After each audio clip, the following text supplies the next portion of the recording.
see the screen okay? Let's see.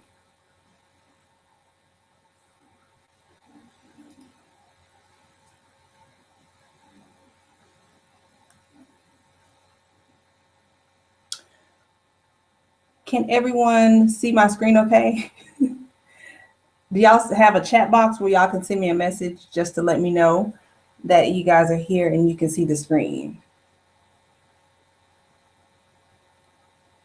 Okay, well, I'm just going to assume that everyone can see my screen, and I'm going to welcome you tonight to, and I want to first thank you for even hopping on, because I know it's very short notice, but this is something that I felt like that I'd had a couple people asking me to do another one of the webinars, and so that's the reason that I'm doing it short notice. But so the reason that you're here this evening for a short time is to find out the 3 common nutrition myths that are holding you back from achieving your dreams.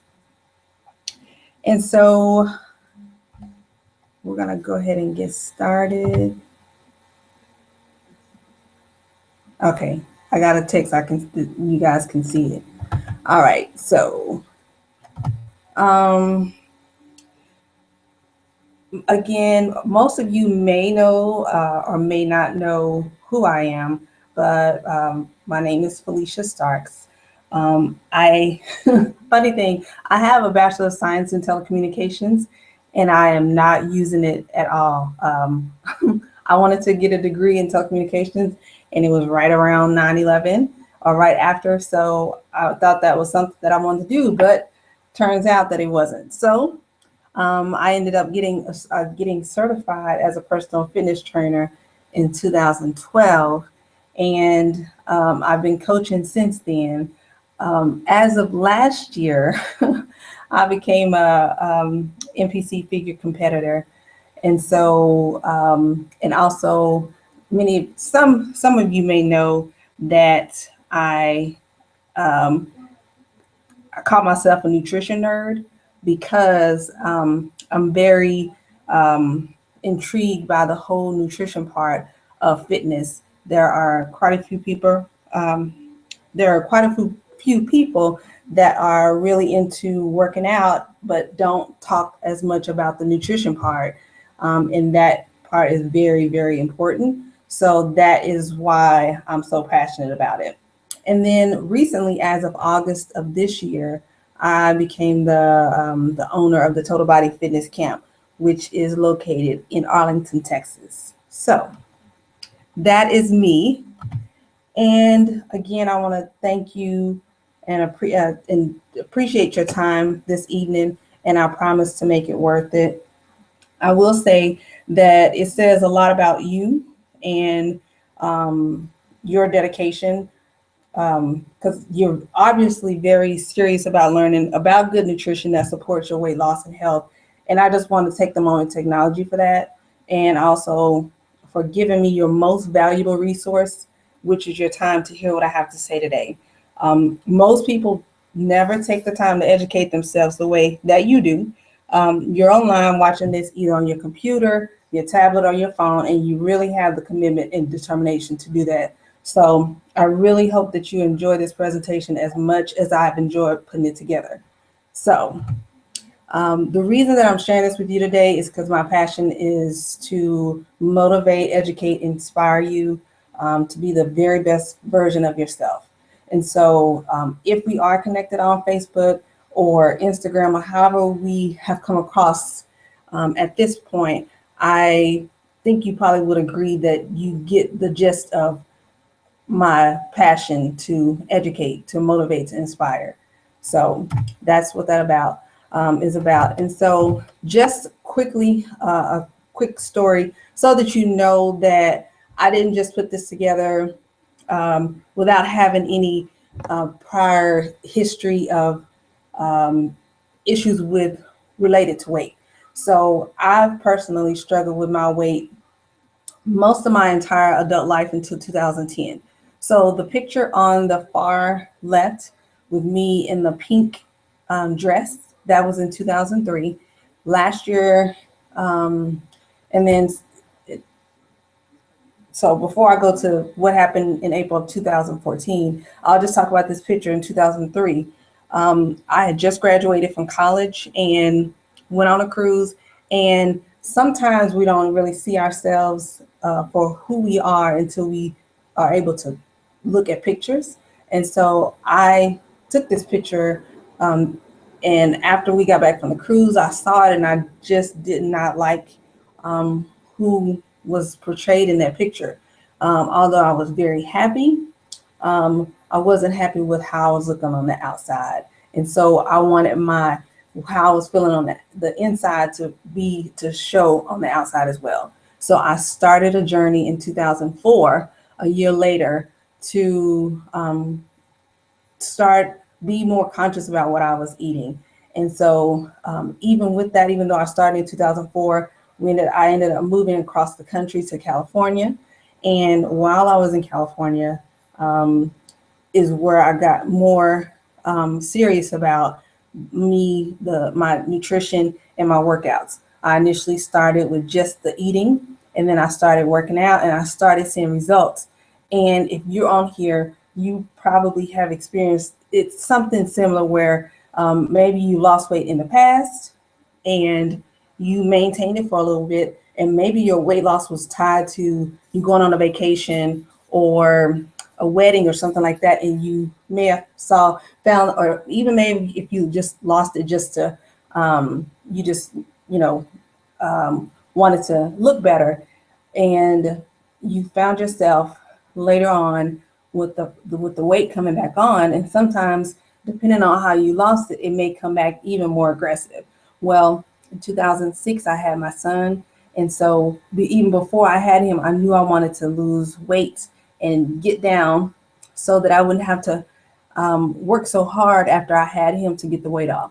So 2006, I had him. By 2007, I was pretty much down, I think maybe to a size 8, and I got down to a size 4 right before I had him. But I wasn't tripping. This is the crazy part about my story. I have tried a lot of different things, and some of it did not make sense. At the time, it made sense, but looking back is like, what was I thinking? I've done mesoderm injections where I would go every 6 weeks and they would inject this stuff that in my stomach and in my lower back areas on the surface into the fat, and it was supposed to help burn the fat. Well, I was also working out. So for me to pay $1,500 for those shots, can't really say that there were a lot of that I had a lot of success with it. And some of you may have had surgery, whether it be gastric bypass or lap band or whatever kind of surgery. Some have even had tummy tucks or liposuction. The thing is, and the reason that I'm talking about this is because if that nutrition is not in check, then you will continue to go up and down. So that is why I'm addressing this tonight. And so hopefully you have a notepad and you're ready to take some quick notes that you can refer to later. So these are just other pictures from 2014. I started, this is my journey from last year in February and up until April and July, where I started competing as an NPC competitor. So this is what you're gonna learn today. And this is why you're here, right? Weight loss is not about calories. And some of you guys are counting calories. Nothing wrong with it, but it's not always as effective as we think it is. And the other thing that you're going to learn today is that food really is your friend. There's no such thing as good and bad food. My motto is for you to eat for your goals. Healthy food does taste great. It just depends on what you put in it. So some people will completely won't even take a chance on anything that's healthy because they don't think it tastes good. But sometimes you just gotta find some different kind of seasonings and herbs to help liven up the food. And if it's easy for you to to eat it, then, and you find out, and it's healthy too, then it's a perfect combination. So you can have a normal life and still go out with your friends to eat.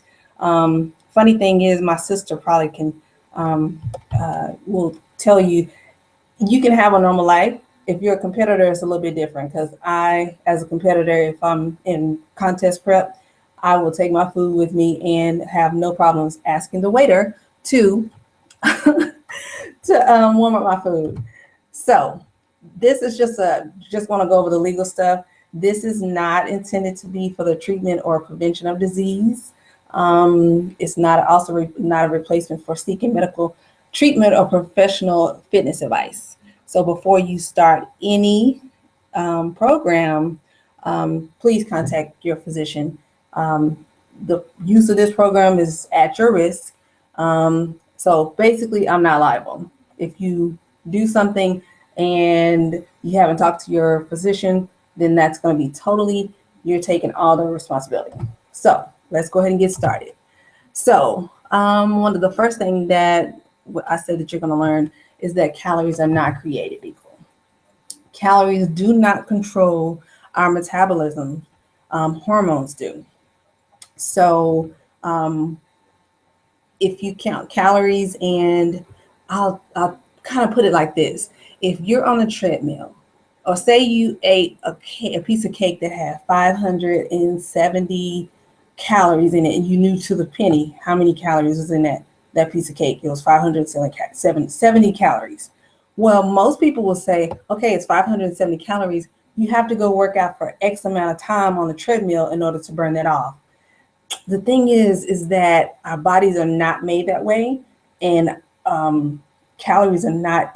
Just think, if you go do 1,700 and you go on the treadmill, on the elliptical, on the bike, and you burn, and your say you have a wrist thing that keeps track of your calories burned, and it tells you that you burn 1,700 calories.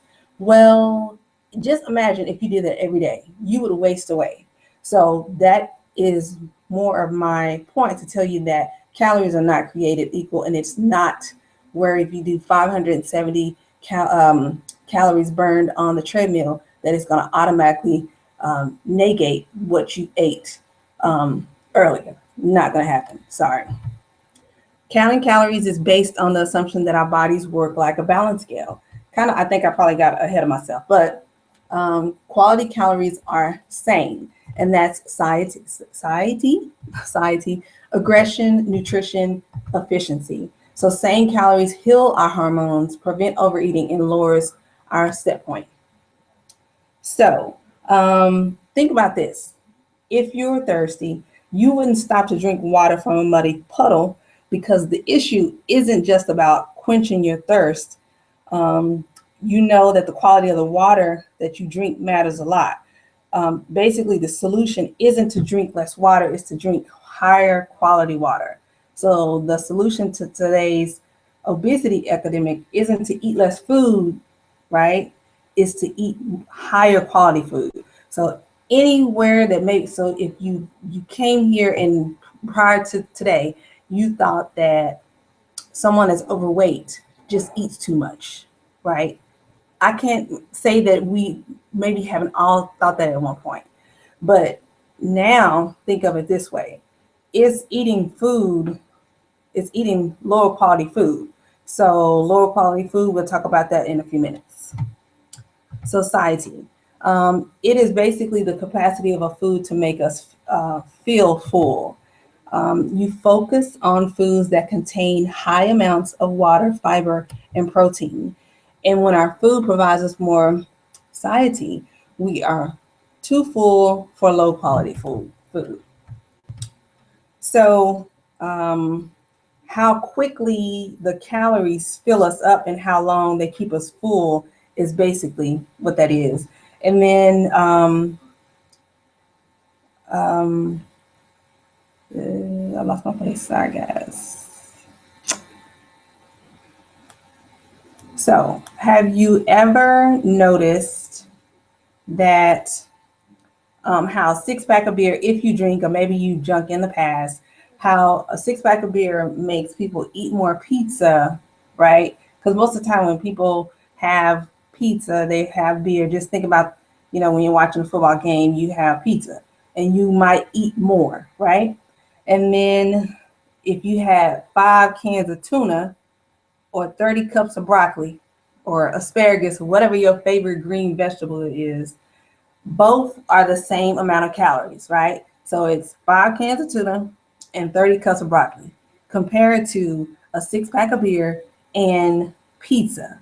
It's the same amount of calories, but the 5 cans of tuna, which does not seem like a lot, like even if you think about that, that would make you uncomfortably full. So more water and fiber means bigger food, more stretch, and getting fuller and staying fuller longer. So that's what your goal is when you are eating. You want to eat foods that will keep you feeling full longer. And protein definitely matters. I did some research, or found something that said that Harvard researchers have found that the amount of protein in food affects the other two factors that influence whether our brain is telling us we are hungry. Oh, okay. The slides are blurry. I'm sorry. I don't have any way of changing it because it could be something with Google, the way the Google Hangouts are. So I'll make this available. But thanks for letting me know that it's a little blurry. But I'm at home, and so sometimes Google is, we can't control how clear it is, but hopefully it's not too blurry for you to not be able to read it.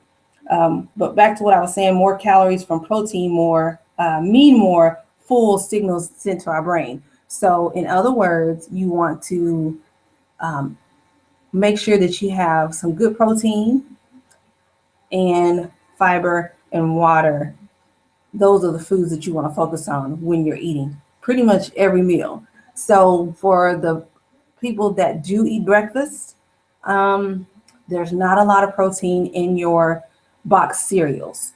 Even though whole grains is the big thing, we're going to talk about that a little bit later, but you want to make sure that you have some protein. So we'll talk about some sources of protein a little bit later, but just wanted to touch on that. So aggression.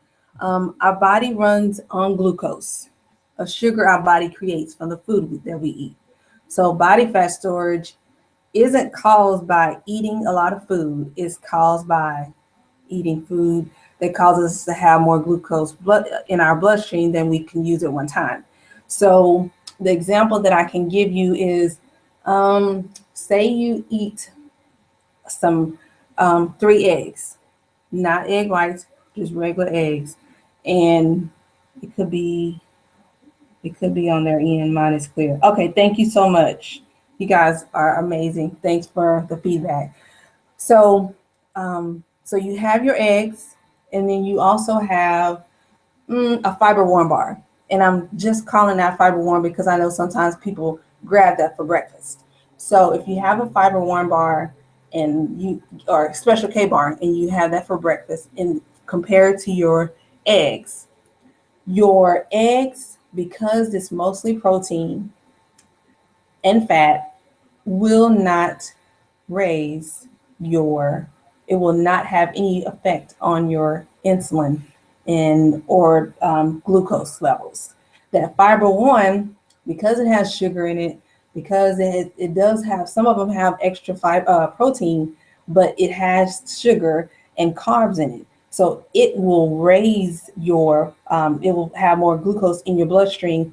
And then that's where body fat storage comes in. We're going to talk a little bit later about how your breakfast can set you up to either fail or win on your daily regimen. So the more aggressive a calorie is, the faster that it increases the level of glucose in our bloodstream. So if any of you are diabetic, you already know how foods can affect your glucose levels, and you are also very aware and you watch it. So not that you have to be you don't have to be as precise as someone who has diabetes or who is pre-diabetic. But in order for you to keep your body in a burning mode as opposed to body fat storage, then keeping your sugar in check, and sugar meaning grains and sugar and I'm trying to think, breads, stuff like that. So if you stick to increasing the amount of water, fiber, and protein packed foods you're eating, then you'll automatically eat the low glycemic index foods. And those are the foods that store less body fat. They lower your risk for chronic disease such as diabetes, heart disease, and the cardiovascular diseases. So on to nutrition. And so we're still on the same as SANE. So this is the N is for the nutrition. So the nutrition tells us only half of what determines the nutrition quality. The quality of nutrients in the food. And basically the food that many nutrients provide many nutrients per calorie. And some of you were with me when we went on a grocery store tour and we looked at the labels. And there's some people look at calories, and we talked about that already, but there are other things on the nutrition label that you want to look at that are a little bit more important, like your sugar and your carbs and your protein, as well as your fat, and making sure that there are no trans fats in there. So foods that provide many nutrients per calorie are your non-starchy vegetables, seafood, high quality meat, dairy, low fructose fruits, nuts, and seeds. And so low fructose fruits would be like your pink grapefruit, your watermelon. I'm trying to think of some other ones. Pineapple. So foods that provide very few nutrients per calorie are starches and sweets. This is probably not anything that you don't already know, but basically, I was going to give you the breakdown of how you determine the nutrition quality, but I think hopefully you get the gist of what my point is. So we're still on nutrition. Hold on, guys. So I lost my place. Okay, so if we eat 250 calories worth of non-starchy vegetables, we will get about 46 grams of fiber. That is a lot. In a few minutes, we're going to talk about how important fiber is in the diet. To get the same amount of fiber from whole grains, we would have to eat nearly 2,000 calories worth of whole grain bread. So we're going to go back. 250 calories worth of non-starchy vegetables, we get about 46 grams of fiber, right? Y'all know fiber helps everything move, helps keep you full too. Or maybe you don't, because we haven't talked about it yet. So if you eat bread, you have to eat 2,000 calories, and I say whole grains. You have to eat 2,000 calories worth of whole grain bread just to get near that same amount of fiber. So eating whole grain bread to get more fiber is like you saying, I'm gonna eat a piece of carrot cake in order for me to get more vegetables. Nope, that ain't gonna work. So nutrition quality also affects our metabolism and whether we are burning body fat or slowing down and burning muscle. So when we eat, drink more water, eat more fiber and protein pack, we get more essential nutrients. And combine the more nutrients with less overeating, fewer glucose spikes, and we burn body fat without the negative side effects of starvation dieting. I'm going to say that again. Combine more nutrients with less overeating, and you have fewer glucose spikes. And then we burn body fat without the negative side effects of starvation dieting. So hopefully you got that you don't have to cut your calories extra low in order for you to lose weight. You can eat some nutrient-filled vegetables and get everything you need and still be able to burn body fat. which I think that's the main reason you're here today. So we're going to move on to efficiency, and that's still in the SANE. So basically, the more inefficient calories are at being stored as body fat, the better. Fiber and protein are entirely inefficient. So, meaning they are not stored as body fat. Again, protein and fiber are not efficient, so they're not going to be stored. Protein is 5 calorie burning steps away from body fat. It's impossible to store glucose as body fat without enough insulin. And so I think I already touched on this about fiber not being digest, but it takes our body 5 to 10 times more energy to digest protein than it does to digest fat or carbs. So hopefully that's good news to you. Whether you are vegetarian, vegan, or you are a meat eater, whatever your preference is, protein is the number one thing that you should that should be like the highlight of your meal, making sure that you have enough protein. So calories from starch are more than twice as efficient at becoming body fat as calories from protein. So your starchy foods, starchy meaning higher carbs, are definitely going to, you're more likely to store those as body fat.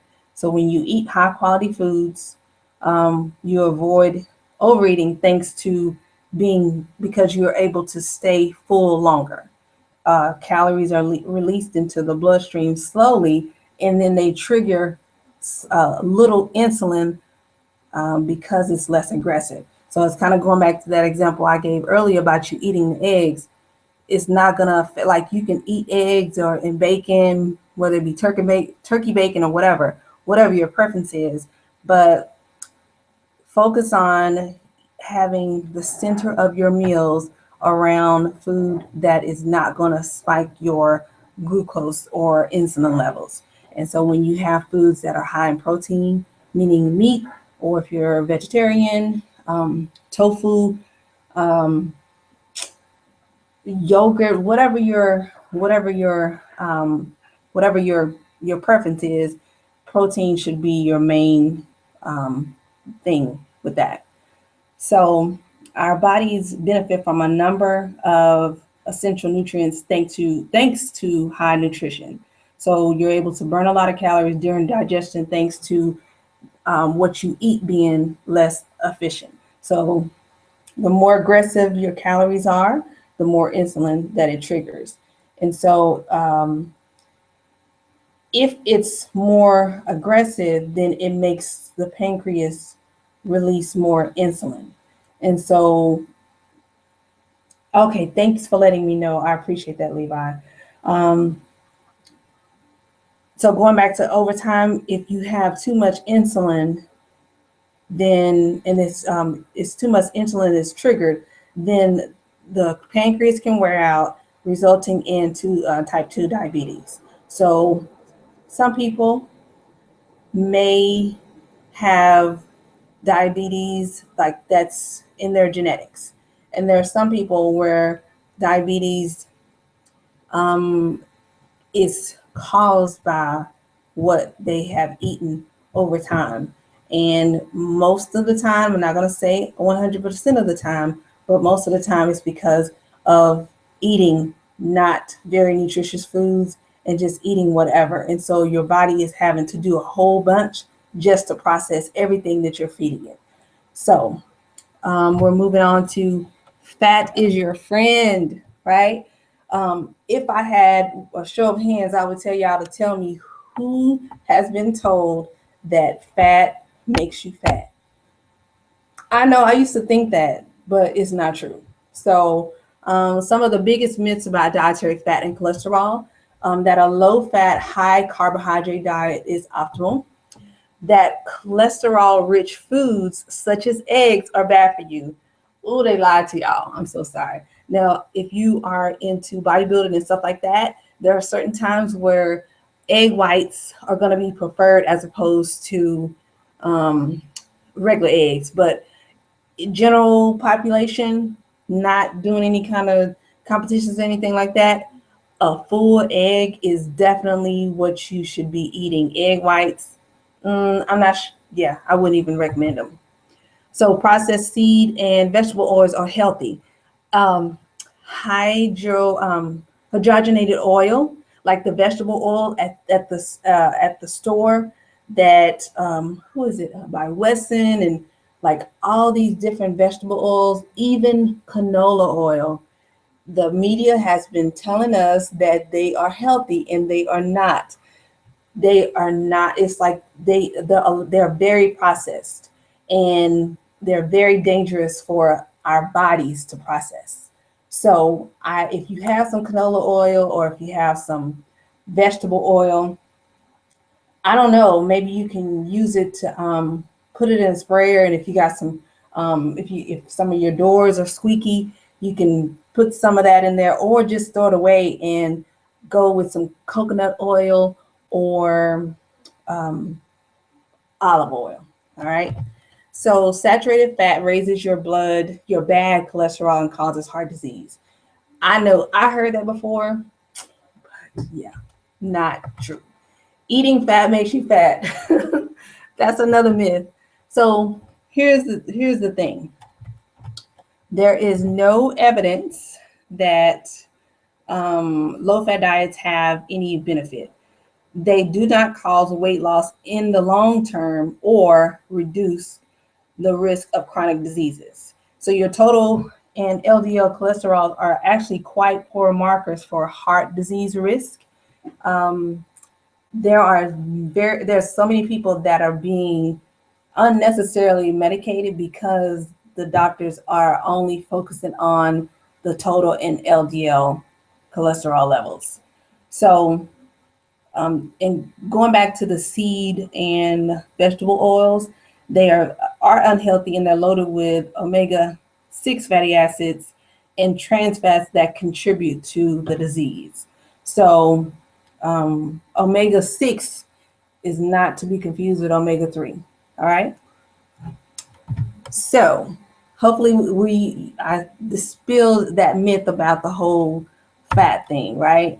So the truth about carbs, carbs are not an essential nutrient, and refined grains contain no complete protein, a critical factor in helping you stay full. And they have very micronutrition because they are so heavily processed. So your bread is refined. Your crackers, that even the club crackers that are buttery and they taste oh so good on, if y'all are in Dallas Fort Worth and y'all had those chicken salad from this guy, even those club crackers are refined, and there's very little nutrition in there, and they are not going to help you stay full. The only thing that's helping you stay full is whatever you're putting on that cracker. So refined grains used in processed foods promote chronic overconsumption. And I'll give you this example. And there's a company that made a slogan, you can't just eat one, right? Lay's, or is it Lay's or Pringles? Like, those are refined grains. And those are, even though they're potatoes, they're very, very processed. And so if you were to look at the carbohydrates in them, I don't know how much it is, but it's a lot in there. And so it's almost like it's hard for you to just eat one, because your body is like, oh, this is really, really good, I want another one. So the refined grains also elevate your blood sugar levels, and they help aid in the accumulation of body fat and increase free fatty acids and triglycerides in your blood. So, oh, I was going to tell you guys about the grain, right? So eating grains in the morning, I'm going to tell you my personal story, right? So Preston does not, most of the time for breakfast, he'll have some eggs, he'll have different stuff, but he likes some cereals and French toast sticks. So this is how what you eat in the morning can determine how you operate for the rest of the day. So I had already eaten my food, but he had some French toast sticks left. And I was raised in the 70s and 80s or whatever. And so I was always raised to, don't waste food, right? So he had like, I want to say 2.5 left. And it was so hard for me to just throw those away when I should have. But so I ate one, right? I only ate one. I had already eaten my food, which was I ate some eggs and some bacon that day. Well, even just eating that one French toast stick triggered the whole day where unconsciously I just was wanting sugar all day. So my point is, and it may not be for everyone, but if you have a low sugar tolerance, meaning sugar will trigger you to want it all day, you have to just kind of be more aware of that and keep it in check. So about the whole grains, the U.S. government has very few regulations on whole grain labeling, and the Whole Grain Council allows them to use the whole grain stamp on products, even if it's only a small amount of whole grains. So say that for this box of cereal, we're going to say Cheerios because that's a pretty popular one. It might be like 2% of whole grain, but as long as it's that 2%, they can put that it's a whole grain cereal, even though the rest of it is refined. I'm just saying that, and unless you really read the label, you wouldn't know that. So I just want you to know, okay? So fiber facts. What about the fiber in whole grains? So I think we probably all know that donuts are not going to have, like, your starchy foods, and your high carbs are not going to have a lot of fiber in them. Refined grains, like your bread, like your wheat bread or your white bread, 2 grams of fiber. Whole grains has 6 grams. Fruit has 10 grams, and your non-starchy vegetables, 46 grams of fiber. So if you, sir, or if you, ma'am, are having issues with going to the bathroom, meaning you only go maybe once or twice a week, you might need to increase your vegetables to help you go more. Because if you eat, it's great to eat protein, but you have to get some fiber through your vegetables in your diet. So that's just my plug for, hey, getting some more, being able to let your body function and get rid of stuff that it is otherwise carrying around. So, all right. So we're going to just quickly review the 3 most common nutrition myths. A calorie is not a calorie. Fat doesn't make you fat. And whole grains are heart healthy. And hopefully we can all agree that I have been able to dispel all of these, right? So you know that if you go on the treadmill, you burn 570 calories, does not give you a license to go find you a 570 calorie cake and eat it and think that it's not going to store, okay? Fat does not make you fat. Sugar makes you fat. Whole grains are not heart healthy. All right. Here are 5 simple nutrition habits that if you don't take anything else away from what I have shared, that you remember these. Eat a complete meal with a complete protein with every meal. Non-starchy vegetable with every meal. And you can roast your veggies in coconut oil, lightly seasoned with sea salt. Coconut oil, olive oil, whatever your preference is. Oh, hold on. Let me get you out here.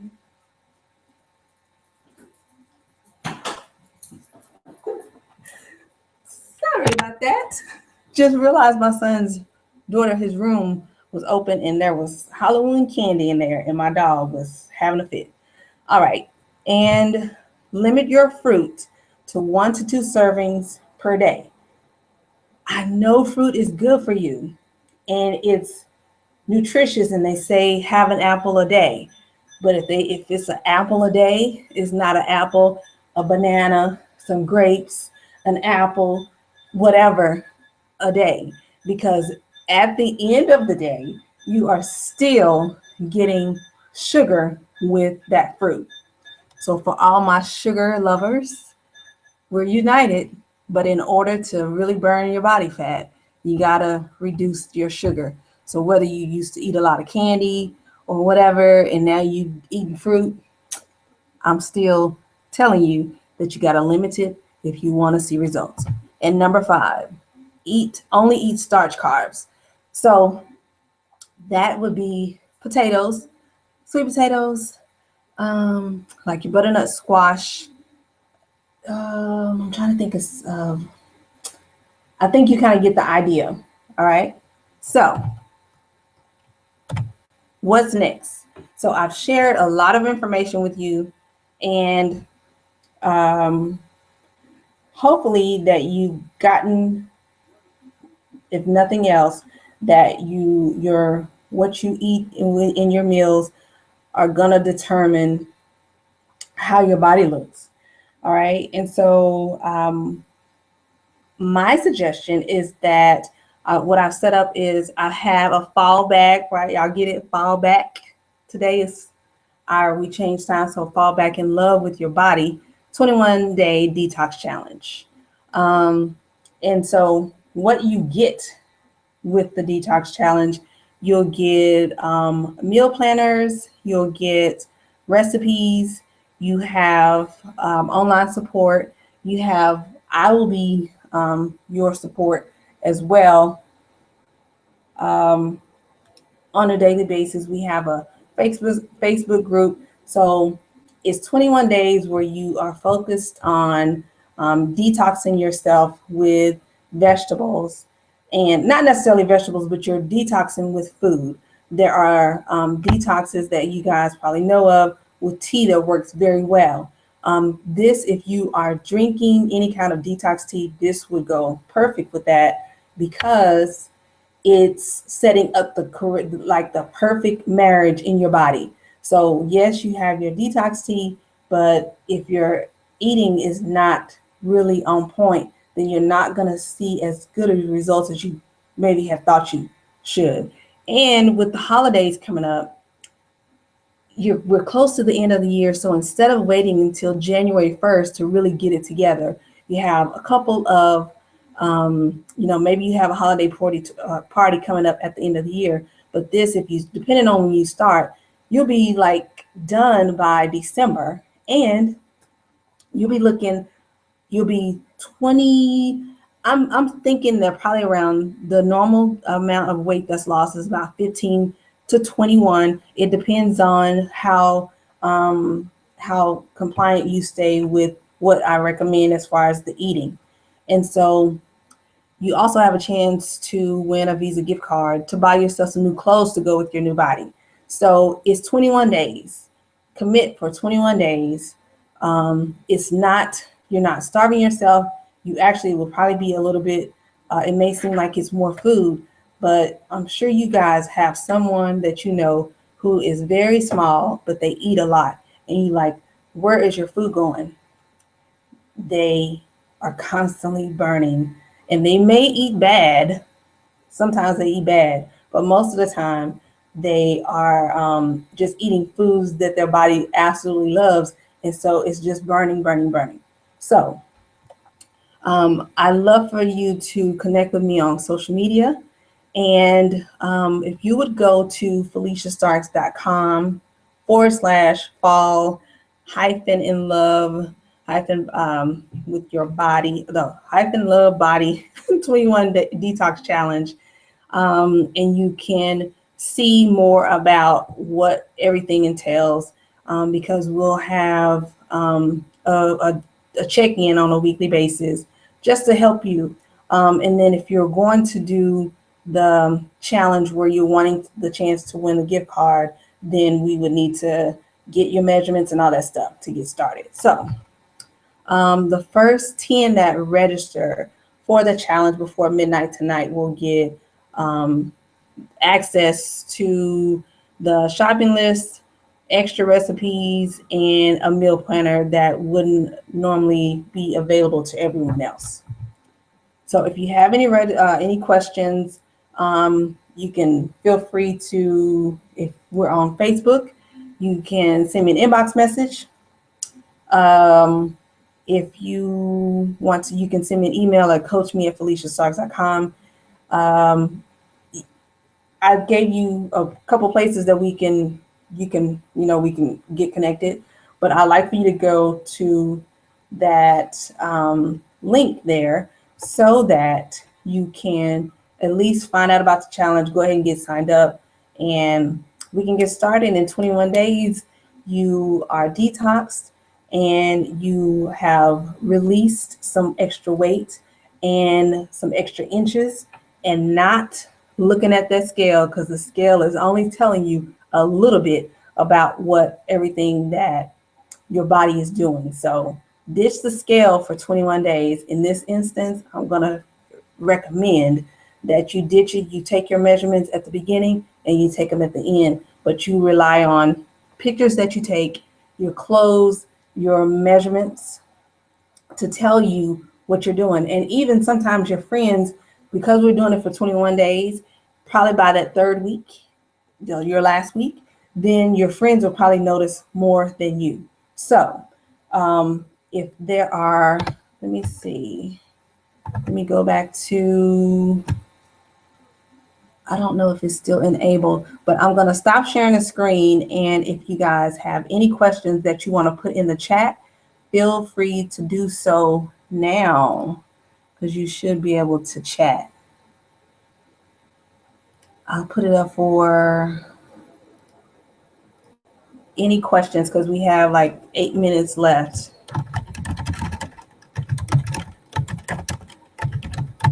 Does anyone have any questions?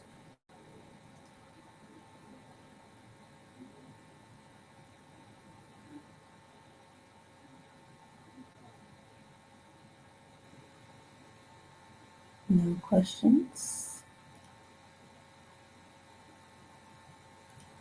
All right, well,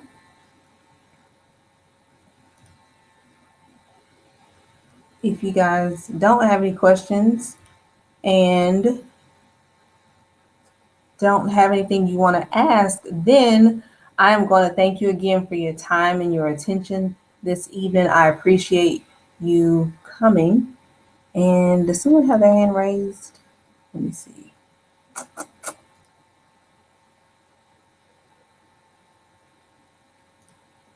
I don't know if you have your hand raised or not. So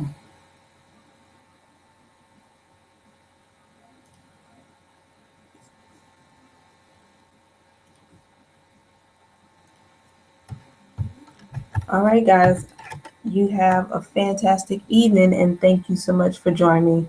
And I will see you inside of the 21-day detox challenge. You have a fantastic evening. Bye.